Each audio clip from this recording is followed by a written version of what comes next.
మన next topic వచ్చి divisible by 8 rule. What is the divisible by 8? ఇక్కడ మీకు 4 యొక్క డివిజిబుల్ రూల్ నేర్చుకున్నాం కదా. 4 యొక్క డివిజిబుల్ రూల్ ఏంటి?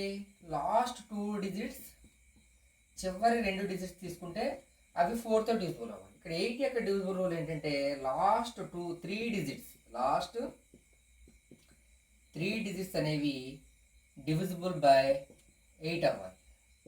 లాస్ట్ 3 డిజిట్స్ డివిజిబుల్ బై 8, లేదా లాస్ట్ 3 డిజిట్స్ జీరోలు అయి ఉండాలి. చివరి 3 అంకెలు జీరోలు అన్న అయి ఉండాలి, లేదా 8తో అన్న డివిజిబుల్ అయి ఉండాలి. ఫర్ ఎగ్జాంపుల్ 1 0 2 3 4 8 ఉంది. ఇక్కడ చివరి 3 అంకెలు ఏంటి? 348. అంటే 348ని 8తో డివిజిబుల్ చేయాలి. 4 8 జా 32, 4 నుంచి 2 తీస్తే 2. సో 8ని డౌన్ చేసుకో. 28లో 8 టేబుల్ 3 8 జా 24, ఎందుకని 4 టైమ్స్ అయితే ఎక్కువైంది. సో రిమైండర్ 4 మిగిలింది. ఇక్కడ రిమైండర్ 4 మిగిలితే it does not divisible by 4.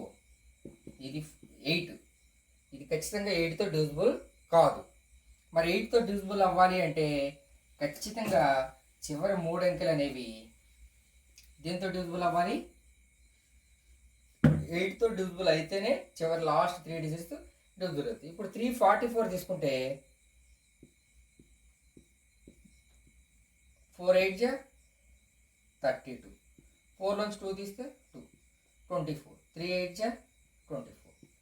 So ఇలా చివరి 3 అంకెలు ఎప్పుడైతే 8తో డివిజిబుల్ అవుతున్నాయో it is divisible by 8.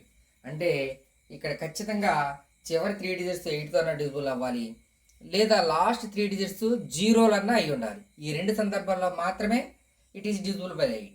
Remaining all times it does not divisible by 8. What is the difference between 4 divisible and 8 divisible అంటే 4 యొక్క డివిజిబుల్ రూల్లో చివరి 2 అంకెలు మాత్రమే డివిజిబుల్ అయితే చాలు, లేదా చివరి 2 డిజిట్స్ మాత్రమే జీరోలు అయి ఉండాలి.